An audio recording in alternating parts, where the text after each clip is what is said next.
എന്നെ ഫസ്റ്റ് പ്രിയൻ സാറ് കൊണ്ടുവന്ന് അഭിനയിപ്പിച്ച സിനിമ ലാലേട്ടൻ്റെ സിനിമയാണ്. അറബി ഒട്ടകവും പി മാധവൻ നായർ എന്ന സിനിമയിലാണ് ഞാൻ ആദ്യമായിട്ട് ലാലേട്ടനൊപ്പമാണ് അഭിനയിക്കുന്നത്. ഒത്തിരി സിനിമകൾ ഈ പറഞ്ഞ പോലെ മമ്മൂക്കയുടെ സിനിമകളാണ് ഏറ്റവും കൂടുതൽ ഞാൻ ചെയ്തിട്ടുള്ളത്. അപ്പോൾ അതിലുമൊക്കെ മമ്മൂക്ക വിളിച്ച് പറഞ്ഞിട്ട് തന്നെയാണ് എനിക്ക് ആ സിനിമയിൽ ചാൻസ് കിട്ടുന്നത്. പിന്നെ ഞാൻ ഇപ്പം അദ്ദേഹം വിളിച്ച് പറയുമ്പം ഞാൻ ആ കഥാപാത്രം എത്രമാത്രം ഉണ്ടെന്നോ അല്ലെങ്കിൽ ആ കഥാപാത്രം എങ്ങനെയാണെന്നോ ഒന്നും നമ്മൾ ചിന്തിക്കാറില്ല. ഈ മമ്മൂട്ടിയെ സംബന്ധിച്ചിടത്തോളം അദ്ദേഹം ഈ ചെറിയ കലാകാരന്മാരെയൊക്കെ വലിയ രീതിയിൽ ട്രീറ്റ് ചെയ്യുന്ന ഒരാളാണെന്ന് കേട്ടിട്ടുണ്ട്. അങ്ങനെ ഒരു ഫീൽ തോന്നിയിട്ടുണ്ടോ? അല്ലെങ്കിൽ നമുക്ക് കിട്ടുന്ന ഒരു മമ്മൂട്ടിയുടെ കെയറിനെ കുറിച്ച് പറയുകയാണെങ്കിൽ? തീർച്ചയായിട്ടും. കാരണം നമ്മളെയൊക്കെ സീരിയൽ കണ്ടിട്ട് അദ്ദേഹം പലപ്പോഴും പറയാറുണ്ട്, ഒരു മെഗാ പരമ്പരയായിട്ട് പൊക്കോണ്ടിരിക്കുന്നതാണ്. അതായത് വർഷങ്ങളായിട്ട് ഇങ്ങനെ പൊക്കോണ്ടിരിക്കുന്ന സീരിയൽസാണ്, 10, 300, 400. അപ്പോൾ അങ്ങനെയാണെങ്കിൽ ഒരു സീരിയൽ മൊത്തം കംപ്ലീറ്റ് ചെയ്തതിന് ശേഷമേ നമുക്കിത് സെൻസർഷിപ്പിന് കൊടുക്കാൻ പറ്റില്ല. അല്ലെങ്കിൽ ഓരോ എപ്പിസോഡ്സും ഈ പറഞ്ഞ പോലെ സെൻസർഷിപ്പിനൊക്കെ കൊടുത്ത് തിരിച്ച് വരുമ്പോഴത്തേക്കും ഇവിടെ കാണിക്കേണ്ട ടെലികാസ്റ്റിൻ്റെ ഡേറ്റും കഴിഞ്ഞ് അതിൻ്റെ അപ്പുറമൊക്കെ പോയി കഴിയും. അറോറ മീഡിയ നെറ്റ്വർക്കിലേക്ക് ഏവർക്കും സ്വാഗതം. എനിക്കപ്പോൾ ഉള്ളത് അധിക വിശേഷണങ്ങളുടെ ആവശ്യമില്ല, വിവേക് ഗോപനാണ്. നമസ്കാരം. നമസ്കാരം. എന്താ ഇത് കല്യാണ ചൊക്കന്റെ വേഷത്തിലൊക്കെ ഇരിക്കുന്നത്? ഒരു കല്യാണം കൂടെ കഴിച്ചേക്കാന്ന് വിചാരിച്ചു. ചേട്ടാ, മദനമമ്പലക്കാരന്റെ വിശേഷങ്ങളിലേക്ക് പോവുകയാണെങ്കിൽ ഈ ക്യാരക്ടറിനെ കുറിച്ചൊന്ന് പറയാം. ഒരു എന്താ പറയുക, പ്രകൃതി രമണീയമായിട്ടുള്ള ഒരു സ്ഥലത്ത് നടക്കുന്നൊരു ഷൂട്ടാണ്. അപ്പോൾ പാലക്കാടാണ് ഇതിൻ്റെ ഷൂട്ടിംഗ് നടന്നുകൊണ്ടിരുന്നത്. ഇപ്പോൾ തിരുവനന്തപുരത്തേക്ക് ഷിഫ്റ്റായി. അപ്പം പാലക്കാട് ഒരു കർഷകൻ്റെ കഥയാണത്. ശരിക്കും പറഞ്ഞാൽ അദ്ദേഹം ഒരു കർഷകനുമാണ്, മാത്രമല്ല കവിതയൊക്കെ എഴുതുന്ന ഒരു വ്യക്തിയും കൂടെയാണ്. അപ്പോൾ സീരിയലിലേക്ക് വരുവാണെങ്കിൽ കവിത എഴുതുന്ന വ്യക്തിയൊക്കെ കാണാൻ വേണ്ടി വളരെ പാടാണ്. ഇപ്പോൾ ഒരു പുതിയ ട്രാക്കാണെന്ന് തോന്നുന്നല്ലോ ഇത്. ശരിക്കും ഇദ്ദേഹം പഠിച്ചിട്ടുള്ളതൊക്കെയാണ്, പഠിപ്പും വിദ്യാഭ്യാസമൊക്കെ ഉള്ളൊരു വ്യക്തിയാണ്. പക്ഷെ അദ്ദേഹത്തിനെ ഈ പറഞ്ഞ പോലെ ഏറ്റവും കൂടുതൽ സ്നേഹിക്കുന്ന ഒരു വ്യക്തിയുണ്ട്. അദ്ദേഹം തിരിച്ചും അതുപോലെ സ്നേഹിക്കുന്ന അദ്ദേഹത്തിൻ്റെ അമ്മാവനിലൂടെയാണ് അമ്മാവനാണ് ഇദ്ദേഹത്തിനെ വളർത്തിയത്. കാരണം കുഞ്ഞിലെ അച്ഛനും അമ്മയൊക്കെ നഷ്ടപ്പെട്ടതാണ്. അദ്ദേഹത്തിനെ വളർത്തി വലുതാക്കിയതൊക്കെ അമ്മാവനാണ്. പിന്നെ അതിനുശേഷം അതുപോലെ സ്നേഹിക്കുന്നതെന്ന് പറയാനായിട്ട് കൃഷി ഇദ്ദേഹം വളരെയധികം സ്നേഹിക്കുന്നതാണ്. അപ്പം കൃഷിയും പിന്നെ ഈ അമ്മാവൻ്റെയും ഈ ഒരു വളരെ രസകരമായിട്ടുള്ള ഒരു യാത്രയിലൂടെ പോകുമ്പോഴത്തേക്കും കുറേ ഈ പറഞ്ഞ പോലെ വഴിത്തിരിവുകൾ അദ്ദേഹത്തിൻ്റെ ജീവിതത്തിലുണ്ടാവും. അതിനുശേഷം ഈ കഥാപാത്രങ്ങളും എല്ലാം നാട് വിടേണ്ട ഒരു അവസ്ഥ വരും. അവിടുന്ന് നേരെ ഷിഫ്റ്റായിട്ട് ഇപ്പോൾ തിരുവനന്തപുരത്ത് നിന്ന് നിൽക്കുവാണ് കഥ. അപ്പം അവിടുന്ന് പിന്നെ ഈ മനോഹരമായിട്ടുള്ള വഴിത്തിരിവുകളിലൂടെ പൊക്കോണ്ടിരിക്കുക. ഈ വഴിത്തിരിവിലൂടെ പോകുന്ന പറയുമ്പോഴേ ഈ പരസ്പരം കഴിഞ്ഞിട്ട് അങ്ങനെ ഈ ഓരോ സീരിയലുകൾ ഇങ്ങനെ സെലക്ട് ചെയ്താണോ എടുക്കുന്നത്? എന്താ ഇങ്ങനെ കഥയോ എങ്ങനെ ഭയങ്കരമായിട്ട് സെലക്റ്റീവ് ആണെന്ന് തോന്നുന്നില്ല? ഇല്ല, ഒരിക്കലും ഇല്ല. ഞാൻ സീരിയലുകൾ നമുക്ക് അങ്ങനെ സെലക്ട് ചെയ്യാനുള്ള ഓപ്ഷൻസ് കിട്ടൂല. പിന്നെ ഈ പറയുന്ന പോലെ നമുക്ക് എന്തോ ദൈവഭാഗ്യം കൊണ്ട് നമ്മളടുത്ത് വരുന്നതെല്ലാം വളരെ നല്ല കഥാപാത്രങ്ങളാണ്. അപ്പോൾ അത് ഈ പറഞ്ഞാൽ അത് ദൈവത്തിന് നിശ്ചയം പോലെ അതങ്ങ് സംഭവിച്ചു പോകുന്നതാണ്. ഈ സിനിമയെ സംബന്ധിച്ചിടത്തോളം സിനിമ പലപ്പോഴും ഒരു നിരാശയായിട്ട് ഫീൽ ചെയ്യുന്നുണ്ട്. ഇപ്പോൾ ബസൂക്കയിലൊക്കെ എനിക്ക് തോന്നുന്നു വളരെ ചെറിയ മിന്നായം പോലെ വന്നു പോയി എന്നൊക്കെ പല ആൾക്കാരും പറയുന്നുണ്ട്. ഞാൻ സിനിമ കണ്ടപ്പോഴും ഞാൻ ആലോചിച്ചു, ഇതിങ്ങനെ ചെറിയൊരു ക്യാരക്ടറാണല്ലോ, ഇത്രയും വലിയൊരു നായക ഇതിൽ സീരിയലിൽ നിന്നിട്ട് അതെന്തുകൊണ്ടായിരിക്കും അങ്ങനെ ഒരു ഓപ്ഷനിലേക്ക് പോയത്? ഒരു ഐഡിയ ഇല്ല. കാരണം എൻ്റെയൊക്കെ സ്വപ്നമാണ് ഒരു സിനിമ ചെയ്യണം എന്നുള്ളത്, ഒരു നല്ല കഥാപാത്രം ചെയ്യണം എന്നുള്ളതും ഒക്കെ എൻ്റെ ആഗ്രഹമാണ്. പിന്നെ ഈ പറഞ്ഞ പോലെ നമുക്ക് എല്ലാത്തിനും അതിൻ്റെതായ സമയമുണ്ട്, ദാസായ എന്നൊക്കെ നമ്മൾ പറയില്ല, അതുപോലെ ചിലപ്പം എൻ്റെ സമയം. മമ്മൂട്ടിയുടെ പടമാണ്, അതിൽ പോയ സമയത്ത് ഒരു നിരാശ തോന്നിയിരുന്നോ? ഇല്ല, ഒരിക്കലും. കാരണം മമ്മൂക്കനെ ഒത്തിരി വർഷങ്ങളായിട്ട് അറിയാം. ഒരുപാട് വലിയ കഥയുണ്ട്. അപ്പം ഒത്തിരി വർഷങ്ങളായിട്ട് മമ്മൂക്കയുടെ മിക്ക ലൊക്കേഷൻസിലും ഞാൻ പോകുമായിരുന്നു. മമ്മൂക്കയുടെ ഭയങ്കര ഫാനാണ്. അപ്പം മമ്മൂക്കയുടെ എല്ലാ ലൊക്കേഷൻസിലും പോവും, മമ്മൂക്കേനെ പോയി കാണും, കണ്ട് സംസാരിക്കും. പക്ഷേ ഈ പറഞ്ഞ പോലെ അദ്ദേഹം എന്നെ ഒത്തിരി ഹെൽപ്പ് ചെയ്തിട്ടുണ്ട്. ഒത്തിരി സിനിമകൾ ഈ പറഞ്ഞ പോലെ മമ്മൂക്കയുടെ സിനിമകളാണ് ഏറ്റവും കൂടുതൽ ഞാൻ ചെയ്തിട്ടുള്ളത്. അപ്പോൾ അതിലുമൊക്കെ മമ്മൂക്ക വിളിച്ച് പറഞ്ഞിട്ട് തന്നെയാണ് എനിക്ക് ആ സിനിമയിൽ ചാൻസ് കിട്ടുന്നത്. പിന്നെ ഞാൻ ഇപ്പം അദ്ദേഹം വിളിച്ച് പറയുമ്പം ഞാൻ ആ കഥാപാത്രം എത്രമാത്രം ഉണ്ടെന്നോ അല്ലെങ്കിൽ ആ കഥാപാത്രം എങ്ങനെയാണെന്നോ ഒന്നും നമ്മൾ ചിന്തിക്കാറില്ല. ഈ മമ്മൂട്ടിയെ സംബന്ധിച്ചിടത്തോളം അദ്ദേഹം ഈ ചെറിയ കലാകാരന്മാരെയൊക്കെ വലിയ രീതിയിൽ ട്രീറ്റ് ചെയ്യുന്ന ഒരാളാണെന്ന് കേട്ടിട്ടുണ്ട്. അങ്ങനെ ഒരു ഫീൽ തോന്നിയിട്ടുണ്ടോ? അല്ലെങ്കിൽ നമുക്ക് കിട്ടുന്ന ഒരു മമ്മൂട്ടിയുടെ കെയറിനെ കുറിച്ച് പറയുകയാണെങ്കിൽ? തീർച്ചയായിട്ടും. കാരണം നമ്മളെയൊക്കെ സീരിയൽ കണ്ടിട്ട് അദ്ദേഹം പലപ്പോഴും പറയാറുണ്ട്, നിന്നെ ആ സീരിയലിൽ കണ്ടായിരുന്നു. ഞാൻ ഇതേപോലെ ടി വിയിൽ വീട്ടിലിരുന്ന സമയത്ത് അദ്ദേഹം സീരിയലുകളൊക്കെ വാച്ച് ചെയ്യുന്ന വ്യക്തിയാണ്. അപ്പം ഈ പറഞ്ഞ പോലെ ടി വിയിൽ വീട്ടിൽ കണ്ടുകൊണ്ടിരുന്ന സമയത്ത് നിൻ്റെ കഴിഞ്ഞ ഒരു എപ്പിസോഡൊന്നും ഞാൻ കണ്ടിരുന്നു, അതിന് വളരെ മനോഹരമായിട്ട് നീ ചെയ്യണമെന്നൊക്കെ ഞാൻ കണ്ടിരുന്നു എന്നൊക്കെ പറഞ്ഞിട്ടുണ്ട്. പരസ്പരമൊക്കെ ഒരുപാട് അദ്ദേഹം കണ്ടുകൊണ്ടിരുന്നൊരു വ്യക്തിയായിരുന്നു. മമ്മൂട്ടി പരസ്പരം കണ്ട് എന്താ പറഞ്ഞത്?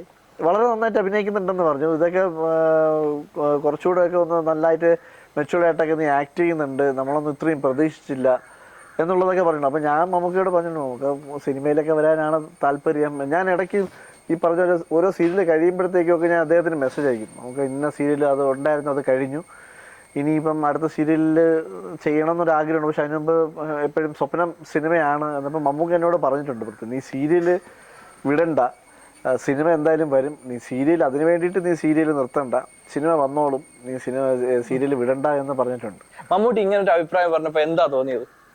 ഒന്നും കാണാണ്ട് ഇത്രയും വലിയൊരു എന്താ പറയുക നടനെ ഒരിക്കലും അങ്ങനെ പറയില്ല. കാരണം നമ്മളൊക്കെ ചിന്തിക്കാവുന്നതിലപ്പുറം എക്സ്പീരിയൻസ് ഉള്ളൊരു വ്യക്തിയാണ്. അപ്പം അദ്ദേഹം പറഞ്ഞതിൻ്റെ പിന്നിൽ എന്തെങ്കിലും ഉണ്ടാവും എന്നുള്ളത് ഉറപ്പാണ്. അപ്പം അതുകൊണ്ട് തീർച്ചയായിട്ടും അദ്ദേഹം പറഞ്ഞ ആ ഒരു കാര്യം മനസ്സിൽ വെച്ചുകൊണ്ട് മുമ്പോട്ട് പോകുക എന്നുള്ളതാണ്. ഈ പരസ്പരം എന്ന് പറഞ്ഞ സീരിയൽ ഏഷ്യാനെറ്റിൽ തന്നെ വലിയൊരു ഹിറ്റ് സീരിയലായിരുന്നു, അതിന്റെ ഭാഗമായിരുന്നു. പക്ഷെ അതിന്റെ ക്ലൈമാക്സ് വന്നപ്പോൾ അത് ഇപ്പോഴും ആളുകളെടുത്ത് ഭയങ്കര ട്രോളുന്നുണ്ട്. അത് നമ്മളും ആ സമയത്ത് ഒത്തിരി പ്രാവശ്യം നമ്മൾ പ്രൊഡ്യൂസർ അടക്കം നമ്മൾ ചാനലിനോട്, നമ്മൾ അഭിനയിക്കുന്നവരും എല്ലാവരും ചാനലിനോട് ചോദിച്ചതാണ്.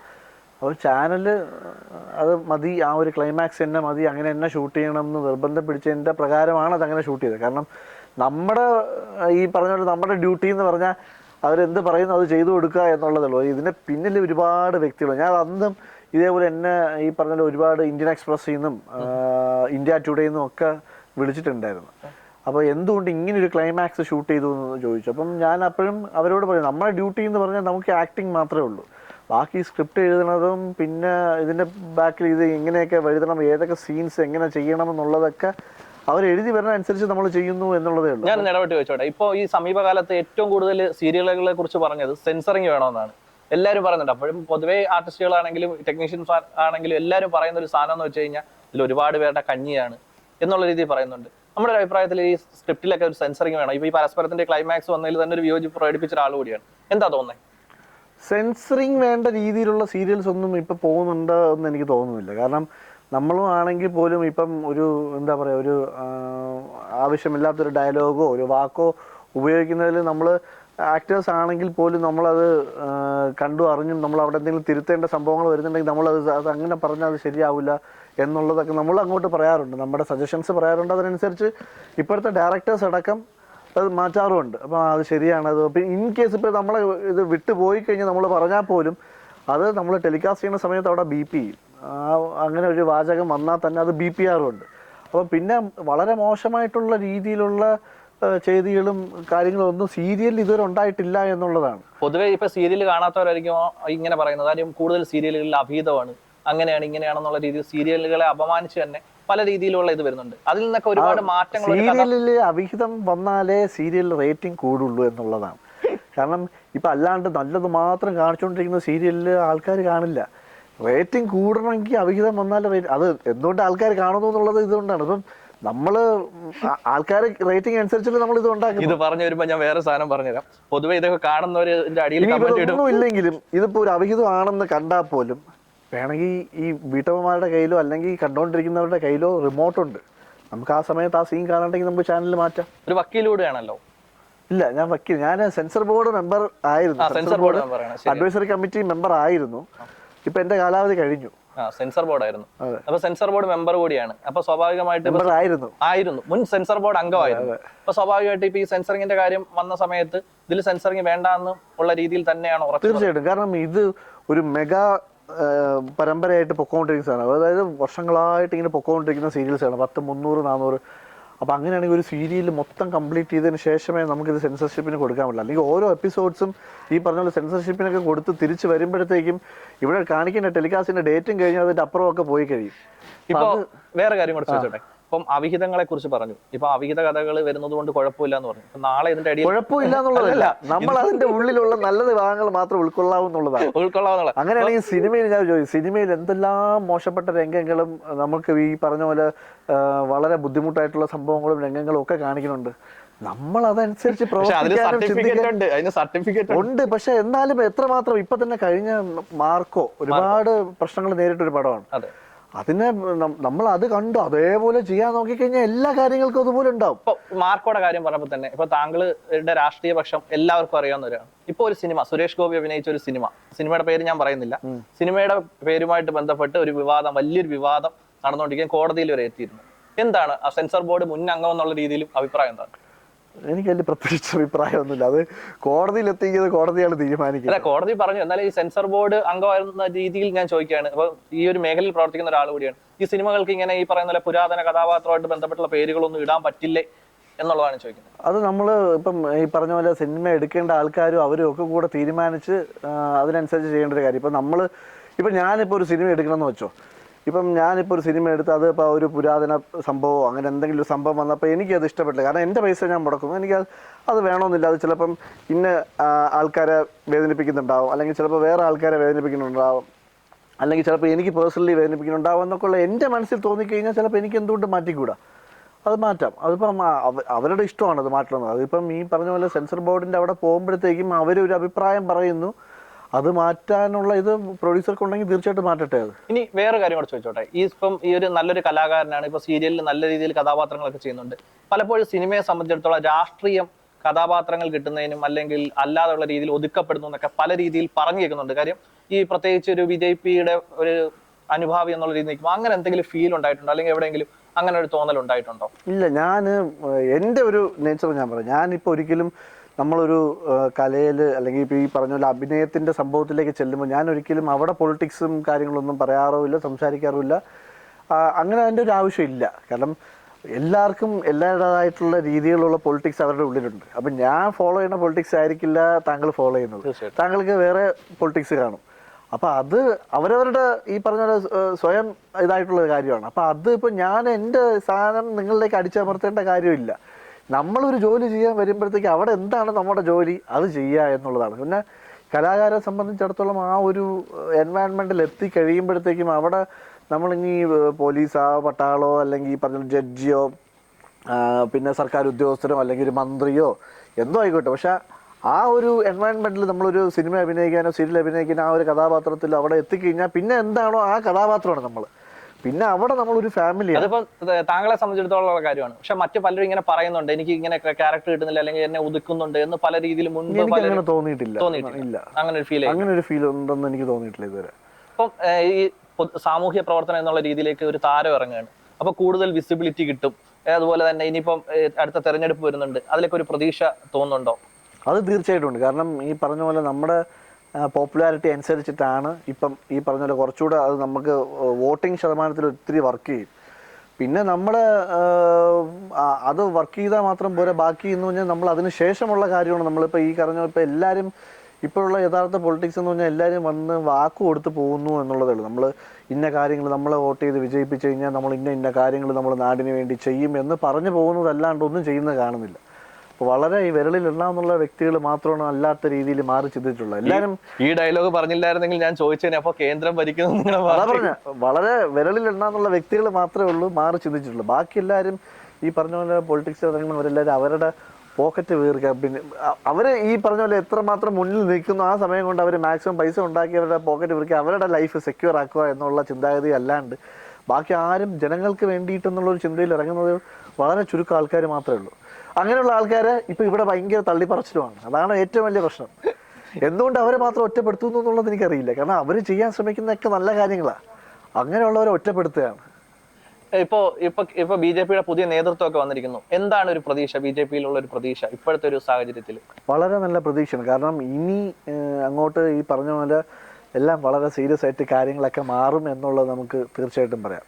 കാരണം ഇപ്പം തന്നെ ജനങ്ങൾ അറിഞ്ഞു തുടങ്ങി എന്തൊക്കെയാണ് ബുദ്ധിമുട്ടുകളും പ്രയാസങ്ങളും അവർ അനുഭവിക്കുന്നതിലപ്പുറം എത്തിക്കഴിഞ്ഞു. അപ്പോൾ തീർച്ചയായിട്ടും ഒരു നല്ല മാറ്റം ബി ജെ പിയുടെ രീതിയിൽ അനുകൂലമായിട്ട് വരും എന്നുള്ളത് തന്നെ. ഇനിയുള്ള അങ്ങോട്ടുള്ള വർഷങ്ങൾ വളരെ ബാക്കിയുള്ള പാർട്ടികൾക്ക് നിർണായകമായിട്ടുള്ള വർഷം. ബി ജെ പിയുടെ ഭാവിയെ കുറിച്ച് പറഞ്ഞു. ഇനി അടുത്ത ഈ തെരഞ്ഞെടുപ്പിൽ ചവറയിൽ നിന്ന് ഒരു നല്ലൊരു നേതാവ് ഉണ്ടാവാൻ പോകുന്നു, അതുപോലെ തന്നെ ആ ഒരു നേതാവിന്റെ വിജയമൊക്കെ എങ്ങനെ നോക്കിക്കാണുന്നു? അതിപ്പോൾ പറയാൻ പറ്റില്ല കേട്ടോ. ഒന്നാം സംഭവം എന്ന് വെച്ച് കഴിഞ്ഞാൽ നമുക്കിപ്പോൾ അടുത്ത പ്രാവശ്യം എന്നെയും ചവറയിൽ നിർത്തണം എന്നില്ല. അതിന് അനുയോജ്യമായിട്ടുള്ള വേറൊരാൾ വന്നാൽ എനിക്കും അങ്ങനെ നിർബന്ധ വാശിയൊന്നുമില്ല. അപ്പോൾ എനിക്കും അടുത്ത ഇലക്ഷനും ചവറയിൽ മത്സരിക്കണമെന്നോ അല്ലെങ്കിൽ അടുത്ത ഇലക്ഷനും ഏതെങ്കിലും ഒരു നിയമസഭാ നിയോജക മണ്ഡലത്തിൽ നിന്ന് മത്സരിക്കണമെന്നോ ഉള്ള വാശിയൊന്നും എനിക്കില്ല. അതിന് അനുയോജ്യമായിട്ടുള്ള ഒരാൾ വന്ന് അയാൾക്ക് അവിടെ ഈ പറഞ്ഞ പോലെ വിജയിച്ച് ജനങ്ങൾക്ക് മുമ്പിൽ നല്ല നല്ല കാര്യങ്ങൾ ചെയ്യാൻ പറ്റും എന്നുണ്ടെങ്കിൽ അങ്ങനെയുള്ള ഒരാൾ വരണം എന്നുള്ളത് തന്നെയാണ്. അത് ഞാനല്ല, ഇനി വേറൊരാളാണെങ്കിലും. എൻ്റെ പേഴ്സണൽ ഒരു എന്ന് പറഞ്ഞാൽ നമ്മൾ ഏതൊരു പ്രസ്ഥാനത്തിന് വേണ്ടി വർക്ക് ചെയ്യുന്നു ആ പ്രസ്ഥാനം വളരുക എന്നുള്ളതാണ്. അതിപ്പോൾ എനിക്കിപ്പോൾ പകരം വേറൊരാളെ വെച്ചു എന്ന് വെച്ചാൽ എനിക്ക് കിട്ടേണ്ട സ്ഥാനം വേറൊരാൾ കിട്ടിയില്ല, അങ്ങനെയൊന്നുമില്ല. നമ്മൾ ആ പ്രസ്ഥാനത്തിന് വേണ്ടി വർക്ക് ചെയ്യുക. അപ്പം അയാൾക്ക് വേണ്ടിയിട്ട് നമ്മൾ അവിടെ പോയി അധ്വാനിക്കുക എന്നുള്ളതാണ്. ഈ അധ്വാനിക്കുന്ന കാര്യം പറഞ്ഞപ്പോൾ അധ്വാനത്തിൽ നിന്ന് വിട്ടിട്ട് ക്രിക്കറ്റ് ഭയങ്കര ക്രൈസ് ആണ്. ഈ ക്രിക്കറ്റ് വലിയൊരു അധ്വാനം തന്നെയാണ്. അത് വലിയൊരു അധ്വാനം തന്നെയാണ്. ഞാൻ എൻ്റെ ഒരു മനസ്സിന്റെ ഇത് വെച്ചിട്ട് ഞാൻ ഏതൊരു കാര്യത്തിൽ ഇറങ്ങി തിരിച്ചു കഴിഞ്ഞാലും, അത് പൊളിറ്റിക്സ് ആയിരുന്നാലും ക്രിക്കറ്റ് ആയിരുന്നാലും ഇപ്പൊ ഈ പറഞ്ഞ ബോഡി വർക്കൗട്ട് കാര്യങ്ങൾ അങ്ങനെ ആയിരുന്നാലും, അതിപ്പോ ഈ അഭിനയം ആയിരുന്നാലും, നമ്മൾ അതിൽ ഫുൾ ഇൻവോൾവ്മെന്റ് ഞാൻ കാണിക്കും. ഇപ്പൊ CCL വരാൻ പോകുന്നു, അപ്പൊ അതിനെ കുറിച്ച് എന്താ പറയാ? ഈ ഒക്ടോബറിൽ CCL വരാൻ പോവുകയാണെന്ന് ഫസ്റ്റ് വീക്ക് മുതൽ സ്റ്റാർട്ട് ചെയ്യുന്നൊരു ന്യൂസ് കേട്ടു. പക്ഷേ ഡേറ്റ് കൺഫേം ആയില്ല. ഒക്ടോബർ എന്തായാലും CCL സ്റ്റാർട്ട് ചെയ്യുന്നുണ്ട്. അപ്പോൾ അതിൻ്റെ മുന്നോടിയായിട്ട് ഞാൻ ജസ്റ്റ് ഒരു 2 ദിവസമായുള്ളൂ വീണ്ടും ക്രിക്കറ്റിലോട്ട് പ്രാക്ടീസ് തുടങ്ങാൻ വേണ്ടിയിട്ടുള്ള തീരുമാനത്തിൽ എത്തിക്കഴിഞ്ഞു. ഇപ്പോൾ ഫസ്റ്റ് ഉടനെ ബാറ്റും ബോളും എടുത്ത് ഇറങ്ങുന്നില്ല, കുറച്ച് ബോഡിയൊക്കെ ഒന്ന് അതിനനുസരിച്ച് ടോൺഡ് ആക്കിയിട്ട് പയ്യെ കളിയിലോട്ട് ഇറങ്ങുകയാണ്. ബോഡി ഭയങ്കരമായിട്ട് കെയർ ചെയ്യുന്ന ഒരാളാണല്ലേ? എന്തൊക്കെയാണ് റൊട്ടീൻ? അങ്ങനെ എനിക്കിപ്പോൾ 42 വയസ്സായി. അപ്പം ഞാൻ അങ്ങനെ ഒരു ഭയങ്കര ഹെവി റുട്ടീനോ ഡയറ്റോ ഒന്നും ഫോളോ ചെയ്യുന്നില്ല. പക്ഷേ മമ്മൂക്കയുടെ ഡയറ്റാണ് ഞാൻ ഫോളോ ചെയ്യുന്നത്. മമ്മൂക്കയുടെ ഡയറ്റ് എന്ന് പറയുമ്പോൾ നമുക്കൊന്നും എല്ലാവർക്കും ഈ പറയുന്നത് അറിയണമെന്നില്ല, ഞാൻ പറയണതും ശരിയാണോ എന്ന് എനിക്ക് അറിഞ്ഞൂടാ. പക്ഷെ മമ്മൂക്ക പറഞ്ഞ് കേട്ടിട്ടുള്ളത് നമ്മളെല്ലാം കഴിക്കാം. നമുക്ക് ഇപ്പം ഈ ആർത്തിയോടുകൂടി വാരി കഴിക്കാണ്ടിരുന്നാൽ നമുക്കെല്ലാം കഴിക്കണമെന്ന് തോന്നുന്ന ആഹാരം, ഐസ്ക്രീം ആയാലും എല്ലാം ആയിരുന്നു നമുക്കൊരു ലിമിറ്റ് വെച്ച് വളരെ, ഇപ്പം ഞാൻ ഐസ്ക്രീമൊക്കെ എവിടെയെങ്കിലും ഫംഗ്ഷൻസിനോ കാര്യങ്ങളൊക്കെ പോകുമ്പോൾ അവിടെ ഐസ്ക്രീം ഉണ്ടെങ്കിൽ 1-2 സ്പൂൺ ഞാൻ കഴിക്കാറുണ്ട്. അതിനപ്പുറം ഒരു ഐസ്ക്രീം കിട്ടിക്കഴിഞ്ഞാൽ ഒരു ബൗൾ നിറച്ച് ഐസ്ക്രീം എടുത്ത് അങ്ങനെ വാരിക്കോരി തിന്നാൻ അങ്ങനെയൊന്നുമില്ല. അതുപോലെ തന്നെ ഉച്ചയ്ക്ക് ചോറാണെങ്കിലും നമുക്കറിയാം, എനിക്ക് എൻ്റെ ബോഡിയെക്കുറിച്ച് അറിയാം. അപ്പം അതിനനുസരിച്ച് എത്രയാണോ ആവശ്യമുള്ളത് അതിനനുസരിച്ച് കഴിക്കാറുണ്ട്, എല്ലാം കഴിക്കാറുണ്ട്. അങ്ങനെ പൊതുവെ 5 കോഴിയെ കഴിക്കുക, 10 മുട്ടയുടെ അത് കഴിക്കുക എന്നൊക്കെ പറയുന്ന പല പല സംഭവങ്ങൾ ആൾക്കാർ അങ്ങനെ ഉണ്ട്. അതൊക്കെ ഭയങ്കര ഈ പറഞ്ഞ പോലെ ഹാർഡ് കോർ ആയിട്ട് മറ്റേ ബോഡി ബിൽഡിങ് ഒരു പ്രൊഫഷനായിട്ട് എടുക്കുന്ന ആൾക്കാർക്ക്, അല്ലെങ്കിൽ ഇപ്പം നമ്മളിപ്പോൾ അങ്ങനെ അനുസരിച്ചൊരു സിനിമ വർക്ക് ചെയ്യണം. ഇപ്പോൾ ഈ ബാഹുബലി പോലൊരു സിനിമ നമ്മൾ വർക്ക് ചെയ്യുവാണ്, അപ്പോൾ നമ്മളെ ബോഡി മെയിനായിട്ട് കെയർ ചെയ്യണം, അങ്ങനെ കൊണ്ടുപോകണം. ആ സിനിമയിൽ ബോഡിയാണ് പ്രധാനം കാണിക്കേണ്ടത്. മറ്റേ അങ്ങോട്ടുള്ള ഫൈറ്റും കാര്യങ്ങളൊക്കെ വരുമ്പം തീർച്ചയായിട്ടും നമ്മൾ അങ്ങനെ ഒരു ഡയറ്റ് ഫോളോ ചെയ്യണം. ഇപ്പം എനിക്ക് അതിൻ്റെ ഒരു ആവശ്യമില്ല. കാരണം ഞാൻ ഈ പറഞ്ഞ പോലെ സീരിയലാണ് ചെയ്യുന്നത്. അപ്പോൾ കുടുംബ പ്രേക്ഷകർ, അപ്പോൾ നമ്മൾ അങ്ങനെ ഒരു അടിച്ച് പെരുക്കി മറ്റേ ബോഡി ബിൽഡറെ പോലെ നിന്ന് കഴിഞ്ഞാൽ കാണുന്ന ആൾക്കാർക്കും ഒരു രസം തോന്നും, നമുക്ക് മുഖത്തൊരു ക്യൂട്ട്നെസ് ഒക്കെ ഫീൽ ചെയ്യണം. ഇപ്പോൾ കുടുംബ പ്രേക്ഷകരെ കുറിച്ച് പറഞ്ഞുകൊണ്ട് തന്നെ കുടുംബത്തെ കുറിച്ചൊന്ന് പറയാമോ? വീട്ടിൽ വൈഫും മോനും ഉണ്ട്. വൈഫിൻ്റെ പേര് സുമി എന്നാണ്, മോൻ്റെ പേര് സിദ്ധാർത്ഥ് എന്നാണ്. മോനിപ്പോൾ 10ാം ക്ലാസ്സിൽ പഠിക്കുന്നു, സെൻറ് തോമസ് സ്കൂളിലാണ്. ഫാമിലിയെ കുറിച്ച് പറഞ്ഞു, എല്ലാ വിവരങ്ങളും ഒരുവിധം കാര്യങ്ങളൊക്കെ നമ്മളോട് പറഞ്ഞു. ഈ സീരിയലിലേക്ക് വരികയാണെന്നുണ്ടെങ്കിൽ ഈ സീരിയലിലെ മറ്റ് കഥാപാത്രങ്ങളെ കുറിച്ചും അവരോട് കൂടെയുള്ള ഒരു കോ വർക്കിങ്ങിനെ കുറിച്ചൊക്കെ ഒന്ന് പറയാം. ഞാൻ ഏത് ലൊക്കേഷനിൽ പോയി കഴിഞ്ഞാലും നമ്മൾ അവിടുത്തെ ആ ഒരു ലൊക്കേഷനിലെ എൻവയോൺമെൻറ്റ് നമുക്ക് നമ്മൾ എന്താ പറയുക, വീട്ടുകാരുമായിട്ട് എങ്ങനെയാണോ നമ്മൾ മിങ്കിൾ ചെയ്യുന്നത് അതുപോലെ അനുയോജ്യമാക്കി എടുക്കുക എന്നുള്ളത്. കാരണം അപ്പം നമ്മൾ അത്രയും വർക്ക് ചെയ്യാൻ നമുക്ക് അത്രയും കംഫർട്ടബിൾ ആയിരിക്കും. അപ്പം കൂടെ അഭിനയിക്കുന്ന ആരാണെങ്കിൽ നമ്മൾ അത്രയും ഭയങ്കര ക്ലോസ് ആയിട്ട് ഫ്രണ്ട്ഷിപ്പായിട്ട് മെയിൻറ്റെയിൻ ചെയ്ത് പോയി കഴിഞ്ഞാൽ അതിപ്പോൾ നമ്മൾ കൂടെ വർക്ക് ചെയ്യണ എല്ലാവർക്കും അറിയാം. മഹേഷ് ചേട്ടനായാലും നമ്മുടെ ബോവൻ ചേട്ടനായിരുന്നാലും മീര ചേച്ചി ആയിരുന്നാലും, പിന്നെ അതുപോലെ എൻ്റെ പേരായിട്ട് അഭിനയിക്കുന്ന വിവീഷ ആണെങ്കിലും നമ്മളെല്ലാം ഭയങ്കര ഫ്രീ ആയിട്ട് നമ്മൾ അങ്ങോട്ടും ഇങ്ങോട്ടും സംസാരിച്ച് മിങ്കിൾ ചെയ്ത് ഭയങ്കര ഒരു ഫ്രണ്ട്ഷിപ്പ്. ഒരു ക്ലാസ്സിൽ നമ്മൾ എങ്ങനെ ഇരിക്കുമോ അതുപോലെ ആയിരിക്കും നമ്മൾ അങ്ങോട്ടും ഇങ്ങോട്ടും സംസാരിച്ച്. ഇവിടെ പിന്നെ നമ്മൾ മഹേഷ് ചേട്ടനൊക്കെ ഒത്തിരി സീനിയറാണ്, മഹേഷ് ചേട്ടനും ബോബൻ ചേട്ടനൊക്കെ ഒത്തിരി സീനിയറാണ്. പക്ഷേ അങ്ങനെ ഒരു സീനിയോറിറ്റിയുടെ കൂടെ നമ്മൾ ജൂനിയറാണ് ആൾക്കാർ, പുതിയ വന്ന പിള്ളേരുടെ സംസാരം അങ്ങനെയൊന്നുമില്ല. നമ്മളെല്ലാവരും ഒരേപോലെ ഒരേ മനസ്സോടുകൂടി നമ്മൾ അവിടെ നിന്ന് സംസാരിച്ച് ഭയങ്കര രസമായിട്ടാണ് നമ്മൾ പോകുന്നത്. അപ്പം അത്രയും രസമായിട്ടാണ് നമ്മൾ ഏത് ലൊക്കേഷനിൽ ചെന്നാലും അങ്ങനെയാണ് പോകുന്നത്. ഈ മധുര നൊമ്പരക്കാറ്റ് എന്ന് പറഞ്ഞ സീരിയലിൽ ഒരുപാട് പ്രതീക്ഷ വെക്കുന്നുണ്ടെന്ന് വാക്കുകളിൽ നിന്ന് അറിയാൻ പറ്റുന്നുണ്ട്. ഈ സീരിയൽ എത്രത്തോളം ജനങ്ങൾ സ്വീകരിച്ചു എന്ന് തോന്നുന്നുണ്ട്, അല്ലെങ്കിൽ ഇനി എത്രത്തോളം ജനങ്ങൾ സ്വീകരിക്കുമെന്ന് തോന്നുന്നുണ്ട്? ഇപ്പം 350 എപ്പിസോഡ്സ് കഴിഞ്ഞു. ഇപ്പോൾ വീണ്ടും ഒരു 350 എപ്പിസോഡ്സിനുള്ള സാങ്ഷൻ ചാനലിൽ നിന്ന് ആയിട്ടുണ്ട്. അപ്പം ഇതിൻ്റെയൊക്കെ അർത്ഥം എന്ന് പറഞ്ഞാൽ തന്നെ ബാക്കി ഞാൻ പറയട്ടെ. കാരണം ജനങ്ങൾ അംഗീകരിച്ചത് കൊണ്ടാണ് വീണ്ടും ഒരു 350 എപ്പിസോഡ്സിനുള്ള സാങ്ഷൻ ആയിട്ടുള്ളത്. അപ്പം അങ്ങനെ ജനങ്ങൾ അംഗീകരിച്ചില്ല എന്നുണ്ടെങ്കിൽ ഈ 350 എപ്പിസോഡ്സ് കഴിഞ്ഞ് വേണമെങ്കിൽ ക്ലൈമാക്സോട് കൂടി ഷൂട്ട് ചെയ്ത് നിർത്താൻ പറ്റുന്ന ഒരു സംഭവമായിരുന്നു. പക്ഷെ അങ്ങനെയല്ല. ഇപ്പോൾ റേറ്റിംഗ് നല്ല റേറ്റിംഗ് ആയിട്ട് പൊയ്ക്കൊണ്ടിരിക്കുകയാണ്.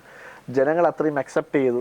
ഇപ്പോൾ ഈ പറഞ്ഞ പോലെ പുറത്തൊക്കെ പോകുമ്പോഴത്തേക്ക് ഒത്തിരി പേര് ചോദിക്കാറുണ്ട്, മധുര നൊമ്പരക്കാറ്റ് വളരെ നന്നായിട്ട് പോകുന്നുണ്ട്, നന്നാവാറുണ്ട്.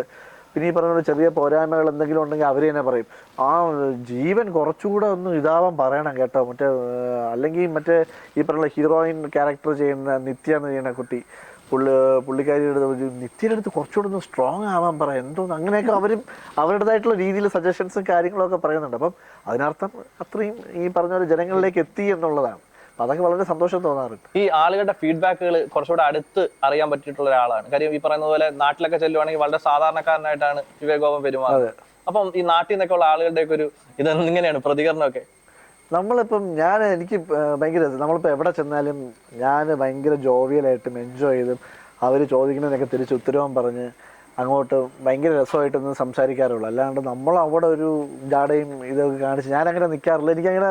അങ്ങനെ അതിൻ്റെ ആവശ്യമില്ല. അപ്പം എവിടെ പോയാലും അവരൊക്കെ നമ്മളെ കാണുന്ന പറഞ്ഞാൽ ഡെയിലി അവരുടെ വീട്ടിൽ ചെല്ലുന്ന ഒരു വ്യക്തിയെ പോലെയാണ് അവർ ട്രീറ്റ് ചെയ്യുന്നത്. അപ്പോൾ തിരിച്ചും നമ്മൾ അതേ ഒരു റെസ്പോൺസ് അവർക്ക് കൊടുക്കുക എന്നുള്ളതാണ്. അപ്പോൾ ഞാൻ എവിടെ പോയെന്നാലും അവരുടെ അടുത്തും ആ ഒരു രീതി തന്നെയാണ് അവരോട് നിന്ന് സംസാരിക്കാറും മിണ്ടാറും ഒക്കെ ഉള്ളതും. കാരണം ഡെയിലി അവരുടെ വീട്ടിൽ ചെല്ലുന്ന ഒരാളെന്നുള്ള നിലയിൽ ഞാനും അവരോട് ഡെയിലി കാണുന്ന ഒരു വ്യക്തി എന്നുള്ള രീതിയിൽ ഞാനും അങ്ങോട്ട് അവരോട് ചിലപ്പോൾ നമുക്ക് അവരെ അറിഞ്ഞേ കൂടെ ഇല്ലാത്ത ആൾക്കാരായിരിക്കും. പക്ഷെ അവർ ഡെയിലി നമ്മുടെ സീരിയൽ കാണും. അപ്പോൾ അവർ ആ ഒരു ഫ്രീഡത്തോടു കൂടി ഒന്ന് നമ്മളോട് സംസാരിക്കും. തിരിച്ച് ഞാനും അതേപോലത്തെ രീതിയിൽ തന്നെ ഞാനും അങ്ങോട്ട് സംസാരിക്കാറുണ്ട്, അവരുമായിട്ട് മിങ്കിൾ ചെയ്ത് നിൽക്കാറുണ്ട്. ഈ പരസ്പര സീരിയൽ എടുക്കുമ്പോൾ ആ സീരിയലിനകത്ത് നോർമലി ഈ ഫുഡ് ഉണ്ടാക്കുന്ന ഒരു ക്യാരക്ടർ കൂടിയാണ്, മത്സരവും കാര്യങ്ങളൊക്കെ ഒരു ബേക്കറി കിടന്നുണ്ടായിരുന്നു, പിന്നെ റെസ്റ്റോറന്റ് തുടങ്ങി. അത് സീരിയലിന് പുറത്ത്, അതിനെ കുറിച്ച് പറയാം. അത് ഞാനും എൻ്റെ ക്ലോസ് ഫ്രണ്ട്സായ 2-3 പേരും കൂടെ ചേർന്ന് നമ്മളാണ് ആദ്യമായിട്ട് മാനവീയം വീതിയിലൊരു വാനിലൊരു ട്രക്കിൽ ഒരു റെസ്റ്റോറൻറ്റ്, ഒരു തട്ടുകട പോലെ സ്റ്റാർട്ട് ചെയ്തു. അപ്പോൾ ആ റെസ്റ്റോറൻറ്റ് നമ്മൾ തുടങ്ങി. പക്ഷേ ഈ പറഞ്ഞ പോലെ എനിക്കും ഷൂട്ടിൻ്റെ ഇടയിലാകുമ്പോഴത്തേക്കും എനിക്ക് അവിടെ ശ്രദ്ധിക്കാൻ പറ്റില്ല. പക്ഷേ ഷൂട്ട് കഴിഞ്ഞാൽ ഞാൻ അവിടെ വന്ന് രാത്രി 12 മണി വരെ ഞാൻ അവിടെ വന്ന് നിൽക്കാറുണ്ട്. ഒത്തിരി ആൾക്കാർ വരാറുണ്ട്, അവരെയൊക്കെ എൻ്റർടൈൻ ചെയ്യിക്കാറുണ്ടായിരുന്നു. വളരെ നല്ല അഭിപ്രായമായിരുന്നു. നമ്മൾ തട്ടുകടയിൽ പൊറോട്ട, ദോശ, പിന്നെ ചില ദിവസങ്ങളിൽ ഇടിയപ്പം, അങ്ങനെയുള്ള സംഭവങ്ങൾ ഉണ്ടാക്കാറുണ്ടായിരുന്നു. പിന്നെ ഈ പറഞ്ഞ പോലെ ബീഫ്, ചിക്കൻ, ഓംലേറ്റ്, അങ്ങനെ. പിന്നെ അതിപ്പം കുറേ ഹോട്ടലുകളിൽ മുട്ട പൊട്ടിത്തെറിച്ചതെന്നൊക്കെ പറഞ്ഞിട്ട് വരാറുണ്ട്. ഞാനാണ് അത് ആദ്യമായിട്ട് കണ്ടുപിടിച്ചത് കേട്ടോ. അതൊരു സംഭവം എന്ന് വെച്ച് കഴിഞ്ഞാൽ ഒരു പൊറോട്ട മറ്റേ തവയിലിട്ടിട്ട്, മറ്റേ ദോശക്കല്ലിൽ ഇട്ടിട്ട് അതിൻ്റെ മുകളിൽ 2 ബുൾസൈ പൊട്ടിച്ചൊഴിക്കും. എന്നിട്ട് ഈ ചിക്കൻ ഫ്രൈയുടെ പൊടികളുണ്ട്, ആ പൊടികൾ മൊത്തം അതിൻ്റെ മുകളിലിടും. എന്നിട്ട് ഇത് നല്ല ചൂടായി വരുന്ന സമയത്ത് അതിൻ്റെ മുകളിൽ ഒരു പൊറോട്ടയും കൂടെ വെച്ചിട്ട് അത് അങ്ങോട്ടും ഇങ്ങോട്ടും തിരിച്ചിട്ട് ശരിക്കും ഒരു പൊറോട്ട പിസ്സ പോലെ ആക്കി നമ്മളത് സെർവ് ചെയ്യാറുണ്ടായിരുന്നു. അത് നമ്മളാണ് ആദ്യമായിട്ട്. എനിക്ക് അറിഞ്ഞൂടെ ഇനിയിപ്പോൾ വേറെ ആരെങ്കിലും. ഇതിലിപ്പോ ഒരു ട്വിസ്റ്റ് ഉണ്ട്. മറ്റേ കമ്പ്യൂട്ടർ കണ്ടുപിടിച്ചത് ചാൾസ് ബബേജ് ആണെന്ന് പറയുന്ന പോലെ മുട്ട പൊട്ടിത്തെറിച്ചത് കണ്ടുപിടിച്ചത് ശരിക്കും മുട്ട പൊട്ടിത്തെറിച്ചത്. നമ്മൾ അന്ന് പൊറോട്ട പിസ്സ എന്ന് പറഞ്ഞിട്ട് അതിന് സംഭവം അറിയിക്കൊണ്ടിരുന്നത്. കാരണം 2 അതായത് ബുൾസൈ പോലത്തെ സംഭവം അതിൻ്റെ മുകളിൽ ഒരു പൊറോട്ടയും കൂടെ കമത്തി വെച്ച് അപ്പോൾ കഴിക്കുമ്പോഴത്തേക്ക് മറ്റേ പിസ്സ പോലത്തെ ഒരു സംഭവം വരും. അത് ഓംപ്ലേറ്റ് അതിൽ നിന്ന് മറ്റേ ഈ ബുൾസൈ അതിൻ്റെ ഒഴുകി വരുന്ന സംഭവമായിരുന്നു. വളരെ നല്ല റെസ്പോൺസും ആയിരുന്നു. ആൾക്കാർ ഒത്തിരി പേര് വന്ന് വാങ്ങിച്ച് കഴിക്കുമായിരുന്നു. പിന്നെ നമ്മൾ ഈ പറഞ്ഞ പോലെ നമ്മുടെ എല്ലാവരുടെക്കും ഈ പറഞ്ഞ ജോലിയൊക്കെ ഉള്ള ആൾക്കാരായിരുന്നു. നമ്മൾ 3 പേരും കൂടെ ചേർന്ന് ഇട്ടിട്ടുള്ള. അപ്പം 3 പേരും ഈ ജോലിയുള്ള കാരണം ഈ ഓരോരുത്തരും ഓരോ ജോലിക്കും പോയിട്ട് പിന്നെ എനിക്ക് ഈ ഷൂട്ടിങ്ങിന്റെ തിരക്ക് കാരണം എനിക്കും കോൺസെൻട്രേറ്റ് ചെയ്യാൻ പറ്റാതെ വന്നപ്പോഴത്തേക്കും നമ്മളത് ക്രമേണ അതങ്ങ് സ്റ്റോപ്പ് ചെയ്യേണ്ടി വന്നു. നല്ലൊരു കുക്കിനെ കൂടിയാണ് മലയാളികൾക്ക് നഷ്ടമായിരിക്കുന്നത് അല്ലേ? ഭാവിയിൽ ഇനി അങ്ങനെ ഒരു സാധ്യത ഉണ്ടോ? പറയാൻ പറ്റില്ല. ചിലപ്പോൾ നമുക്ക് ഈ പറഞ്ഞ പോലെ നമുക്ക് നമ്മുടെ തലയിലെടുത്ത് എവിടെയാണ് നന്നാവുന്നതെന്ന് നമുക്ക് പറയാൻ പറ്റില്ല. ചിലപ്പം അങ്ങനെ ഒരു സന്ദർഭത്തിൽ ചിലപ്പോൾ അത് ക്ലിക്കായി ഇനി വല്ല ഇടുമ്പോൾ ക്ലിക്കായി പോയി കഴിഞ്ഞാൽ ചിലപ്പോൾ ആ വഴിക്ക് അങ്ങ് പോകേണ്ടി വരും. അതുപോലെ തന്നെ ബൈക്ക് ഓടിക്കുക അല്ലെങ്കിൽ വാഹനം ഓടിക്കുന്നതിനോടൊക്കെ ഭയങ്കര ക്രൈസ് ഉള്ള ഒരാൾ. ബൈക്ക് ഭയങ്കര ക്രൈസ് ഉള്ള ഒരു വ്യക്തിയാണ്. ഒരു സൂപ്പർ ബൈക്സ് ഉണ്ട്. ആദ്യം ഞാൻ എടുത്ത സൂപ്പർ ബൈക്ക് കവാസാക്കി Z900 ആയിരുന്നു. അത് എടുത്തൊരു 2 മാസത്തിനകത്ത് അത് കൊടുത്തതിന് ശേഷം ഇപ്പം BMW S1000 RR യൂസ് ചെയ്യുന്നുണ്ട്. അപ്പം ഡെയിലി റൈഡ്സ്, ഡെയിലി അല്ല, നമുക്ക് ഈ ഷൂട്ടിംഗ് ഇല്ലാത്ത ദിവസങ്ങളെല്ലാം ഞായറാഴ്ചയും റൈഡ് പോകും. നമുക്കൊരു ഗ്രൂപ്പുണ്ട്, നമ്മളൊരു ഫ്രണ്ട്സിൻ്റെ ഒരു ഗ്രൂപ്പുണ്ട്. എന്ന് പറഞ്ഞാൽ നമ്മൾ ഈ റേസ് ടൈപ്പുള്ള റൈഡൊന്നും അല്ല. നമ്മളെ മനസ്സിൻ്റെ ഒരു സന്തോഷത്തിനും സുഖത്തിനും വേണ്ടിയിട്ട് നമ്മൾ ഒരേ ഏജ് ഗ്രൂപ്പുകാരാണ്. അപ്പോൾ നമ്മളെല്ലാം രാവിലെ ഒരു 6 മണിയാകുമ്പോഴത്തേക്കും നമ്മൾ റൈഡ് പോകും. ചിലപ്പോൾ തെന്മല റൂട്ട് പോകും, അതല്ലെങ്കിൽ ചിലപ്പോൾ വിഴിഞ്ഞം, കോവളം, അങ്ങാറ്റം അവിടെ പോയി നിന്നിട്ട് ഒരു ബ്രേക്ക്ഫാസ്റ്റ് റൈഡാണ്. പോയിട്ട് തിരിച്ച് വരുന്ന വഴി ഏതെങ്കിലും ഒരു ഹോട്ടലിൽ കയറി ബ്രേക്ക്ഫാസ്റ്റ് കഴിച്ച് നേരെ വീട്ടിലൊരു 10:30-11 മണിയാകുമ്പോൾ തിരിച്ച് വീട്ടിൽ എത്തുന്ന രീതിയിൽ പോകാറുണ്ട്. ഇതിനെക്കുറിച്ച് പറഞ്ഞപ്പോഴാണ് ഇപ്പൊ നമുക്ക് ഈ റൈഡേഴ്സ് അല്ലെങ്കിൽ ഈ വാഹനങ്ങളിൽ വെച്ച് ഇങ്ങനെ ക്രൈസ് ഉള്ള ആളുകൾക്കൊക്കെ കേരളത്തിൽ വളരെ പാടാണെന്ന് പൊതുവേ പറയാറുണ്ട്. ഇവിടുത്തെ നിയമങ്ങൾ അല്ലെങ്കിൽ ഇതിനെക്കുറിച്ചൊക്കെ എന്താ അഭിപ്രായം? ഗതാഗത നിയമങ്ങൾ പ്രശ്നങ്ങൾ സൃഷ്ടിക്കുന്നു. ഒരു പരിധി വരെ കുറച്ച് പ്രശ്നങ്ങളാണ്. കാരണം ഈ പറഞ്ഞ പോലെ നമ്മളിപ്പം എന്ത് ഓൾട്ടറേഷൻസ് നടത്തണമെങ്കിലും അതിനൊക്കെ ഈ പറഞ്ഞ പോലെ MVD ആൾക്കാർ വന്ന് അതിന് ഫൈനും പെനാൽറ്റിയൊക്കെ അടിക്കാറുണ്ട്. പക്ഷേ ഈ ഓൾട്ടറേഷൻ നടത്താനുള്ള സാധനവും ഇവിടെ വിൽക്കാനുള്ള അനുമതി കൊടുക്കുന്നത് ഈ പറഞ്ഞ പോലെ ആൾക്കാർ തന്നെയാണ്. അപ്പം ഈ പറഞ്ഞ പോലെ ഓൾട്ടറേഷൻ നടത്താൻ പാടില്ല എന്നുള്ള സ്ട്രിക്റ്റ് ഇതുണ്ടെങ്കിൽ ഈ പറഞ്ഞ പോലെയുള്ള കടകളിൽ ഇങ്ങനെയുള്ള സാധനങ്ങൾ വിൽക്കാൻ പാടില്ല എന്നുള്ള ഇതും വെക്കണം. പിന്നെ എൻ്റെ ഒരു അഭിപ്രായത്തിൽ ഈ പറഞ്ഞ പോലെ ഒരു സൂപ്പർ ബൈക്സിലോ അല്ലെങ്കിൽ ഒരു സൂപ്പർ കാറിലോ ഒരു അല്പം ഈ പറഞ്ഞ ഭയങ്കര ഹെവി ലൗഡ് എന്നുള്ള രീതിയിലല്ലാണ്ട് ഒരു അല്പം ലൗഡായിട്ടുള്ള ഒരു സംഭവം വേണം എന്നുള്ളത്. കാരണം ഇത് വരുന്നു എന്നുള്ളൊരു സംഭവം നമ്മൾ ചിന്തിക്കുന്നതിനേക്കാളും കുറച്ചുകൂടെ സ്പീഡ് കൂടുതലാണ് ഈ വക സാധനങ്ങൾക്ക്. എല്ലാം 1000cc ആണ് ബൈക്സൊക്കെ. അപ്പോൾ ഇങ്ങനൊരു ബൈക്ക് വരുന്നു എന്നുള്ളത് ആൾക്കാർക്ക് അറിഞ്ഞു കഴിഞ്ഞാൽ അവർക്ക് ആ സൗണ്ട് കേൾക്കുമ്പോൾ അവർ നിൽക്കും. മറ്റത് ഇപ്പോൾ ഇലക്ട്രിക് വാഹനങ്ങളുടെയൊക്കെ പ്രശ്നങ്ങൾ അതാണ്. ഞാനത് ഭയങ്കര പ്രോബ്ലമായിട്ട് പറയണമല്ല, എന്നാലും നമ്മൾ ഇലക്ട്രിക് വാഹനങ്ങൾക്ക് സൗണ്ട് ഇല്ല. ഇത് നമ്മളൊരാൾ റോഡ് ക്രോസ് ചെയ്യുന്ന സമയത്ത് നമ്മൾ നോക്കുമ്പോഴത്തേക്കും വണ്ടി അടുത്തെത്തിയിട്ടായിരിക്കും നമ്മൾ അറിയണത് കാണുന്നത്. അത് ഭയങ്കര പ്രശ്നമാണ്. മറ്റുള്ള കാറുകൾക്കൊക്കെ സൗണ്ട് ഉള്ളതുകൊണ്ട് നമ്മൾ അവിടുന്ന് വരുമ്പോൾ ഹോൺ അടിയൊക്കെ കേൾക്കുമ്പോൾ നമ്മൾ നിൽക്കും, അല്ലെങ്കിൽ വണ്ടിയുടെ സൗണ്ട് കേട്ട് നമ്മൾ മാറും.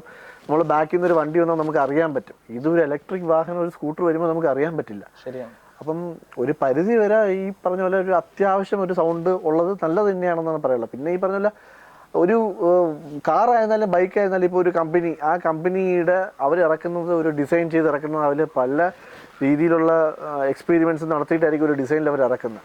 ആ ഡിസൈനിൽ തിരിച്ചറിയാത്ത രീതിയിലുള്ള ഓൾട്ടറേഷൻസ് വരുവാണെങ്കിൽ അത് നമുക്ക് ഫൈൻ ചെയ്യാം.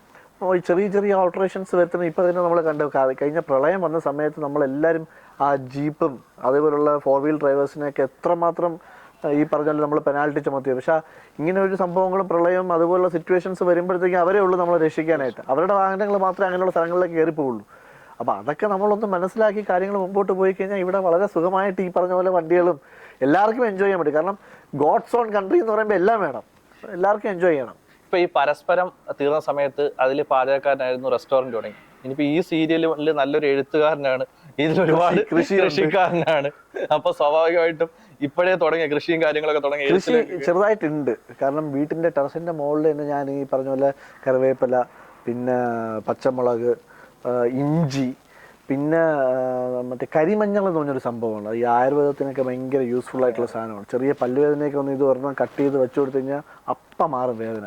അത് ഭയങ്കര ആയുർവേദത്തിന് ഭയങ്കര യൂസ്ഫുൾ ആയിട്ടുള്ള സാധനം. അത് 100 ഗ്രാമിനൊക്കെ ഏകദേശം 1000 രൂപയൊക്കെ വില വരുന്ന സംഭവമാണ് ഈ അങ്ങാടി മരുന്ന്. അതേപോലെ കരിമഞ്ഞളും ഒക്കെ ഞാൻ അത്യാവശ്യം കൃഷി ചെയ്യാറുണ്ട്. വീട്ടിൻ്റെ മുകളിൽ ഈ പറഞ്ഞ പോലെ കൃഷി ചെറിയ രീതിയിൽ നടത്താറുണ്ട്. പല പല മേഖലകളിലാണ് വിവേക് ഗോവൻ കഴിവ് തെളിയിച്ചുകൊണ്ടിരിക്കുന്നത്. ഈ സീരിയലിനെ കുറിച്ച് എന്താണ് പറയാനുള്ളത്? ഇപ്പോൾ വളരെ നല്ലൊരു മനോഹരമായിട്ടുള്ള ഒരു ഈ കുടുംബങ്ങൾക്ക് അക്സെപ്റ്റ് ചെയ്യുന്ന രീതിയിലുള്ള ഒരു സീരിയലായിട്ട് മുമ്പോട്ട് പൊയ്ക്കൊണ്ടിരിക്കുകയാണ്. തീർച്ചയായിട്ടും നിങ്ങളുടെ സപ്പോർട്ട് ഉള്ളതുകൊണ്ടാണ് നമ്മൾ വളരെ നന്നായിട്ട് മുമ്പോട്ട് പോകുന്നത്. തുടർന്നും പ്രേക്ഷകരുടെ സപ്പോർട്ട് നമ്മളോടൊപ്പം ഉണ്ടാവണം. എല്ലാ അമ്മമാരുടെയും പെങ്ങന്മാരുടെയും സഹോദരന്മാരുടെയും സഹോദരിമാരുടെയും ഒക്കെ സപ്പോർട്ട് നമ്മളോടൊപ്പം ഉണ്ടാവണം. വളരെ ഭംഗിയായിട്ട് പോകാനുള്ള അനുഗ്രഹം നിങ്ങൾ തരണം. തീർച്ചയായിട്ടും ഇത് മാത്രമല്ല, എനിക്ക് ഒത്തിരി ആഗ്രഹങ്ങൾ മുൻപോട്ടുണ്ട്. അതിനൊക്കെ നിങ്ങളുടെ സപ്പോർട്ട് ഉണ്ടെങ്കിൽ മാത്രമേ, ഭഗവാന്റെയും സപ്പോർട്ട് ഉണ്ടെങ്കിൽ മാത്രമേ മുകളിലേക്ക് എത്താൻ പറ്റുള്ളൂ. ഈ സപ്പോർട്ടിനെ കുറിച്ച് പറഞ്ഞപ്പോൾ ഒരു കാര്യം കൂടെ ഞാൻ വിട്ടുപോയൊരു കാര്യമാണ്. മമ്മൂട്ടിയെ കുറിച്ച് പറഞ്ഞു, ലാലേട്ടനെ കുറിച്ച് പറഞ്ഞില്ല. ലാലേട്ടൻ്റെ കൂടെ കളിക്കാനൊക്കെ പോകുന്നതാണ്. ലാലേട്ടനെ കുറിച്ച് പറഞ്ഞില്ല. ഞാൻ ഫസ്റ്റ് അഭിനയിച്ച സിനിമ, എന്നെ ഫസ്റ്റ് പ്രിയൻ സാർ കൊണ്ടുവന്ന് അഭിനയിപ്പിച്ച സിനിമ ലാലേട്ടൻ്റെ സിനിമയാണ്. അറബി ഒട്ടകവും പി മാധവൻ നായർ എന്ന സിനിമയിലാണ് ഞാൻ ആദ്യമായിട്ട് ലാലേട്ടനൊപ്പമാണ് അഭിനയിക്കുന്നത്. അതിനുശേഷം CCLലുള്ള എക്സ്പീരിയൻസ് പറയുകയാണെങ്കിൽ ഒത്തിരി എക്സ്പീരിയൻസ് ഉണ്ട്. പല ഇൻ്റർവ്യൂസിലും ഞാൻ പറഞ്ഞിട്ടുള്ളതാണ്. ഭയങ്കര പോസിറ്റിവിറ്റി നിറഞ്ഞൊരു മനുഷ്യനാണ് അദ്ദേഹം. കാരണം നമ്മളിപ്പം മെൻ്റലി ഭയങ്കര ഡൗൺ ആണെങ്കിലും അദ്ദേഹം ഒന്ന് അടുത്ത് വന്ന് നമ്മളെ കയ്യിലൊന്ന് പിടിച്ചാൽ മാത്രം മതി. നമ്മൾ ഭയങ്കരമായിട്ട് നമുക്ക് ആ ഒരു നമ്മുടെ ഉള്ളിൽ തന്നെ ഒരു ഓറ, അദ്ദേഹം വരുമ്പോഴൊരു ഭയങ്കര വല്ലാത്തൊരു ഓറയാണ്. ആ ഒരു ഓറ നമ്മുടെ ഉള്ളിലേക്ക് എത്തും എന്നുള്ളത് എനിക്കിപ്പോഴും ഓർമ്മയുണ്ട്. ഞാൻ CCL ഒരു മാച്ചിന് ബാറ്റ് ചെയ്യാൻ ഇറങ്ങുന്നതിന് മുമ്പ് ലാലേട്ടൻ വന്ന് എൻ്റെ ഇങ്ങനെ 2 തോളിലും ഇങ്ങനെ ചേർത്ത് പിടിച്ചിട്ട്, നീ എൻ്റെ അടുത്ത് വന്ന് എഴുന്നേറ്റ് നിൽക്കും, നിനക്ക് ഞാൻ കുറച്ച് പോസിറ്റീവ് എനർജി, എൻ്റെ പോസിറ്റീവ് എനർജി മൊത്തം നിന്നിലേക്ക് ഞാൻ അങ്ങ് തരട്ടെ എന്ന് പറഞ്ഞ് ഇങ്ങനെ എന്നെ പിടിച്ചു നിന്ന് ഇങ്ങനെ കണ്ണു അടച്ച് നിൽക്കുന്ന ഒരു അത് ഫോട്ടോ എവിടെയൊക്കെയോ ഞാൻ പോസ്റ്റ് ചെയ്തിട്ടുണ്ട് സോഷ്യൽ മീഡിയയിൽ. അങ്ങനെ ഒരു ഫീൽ എനിക്ക് ഉണ്ടായിട്ടുണ്ട്.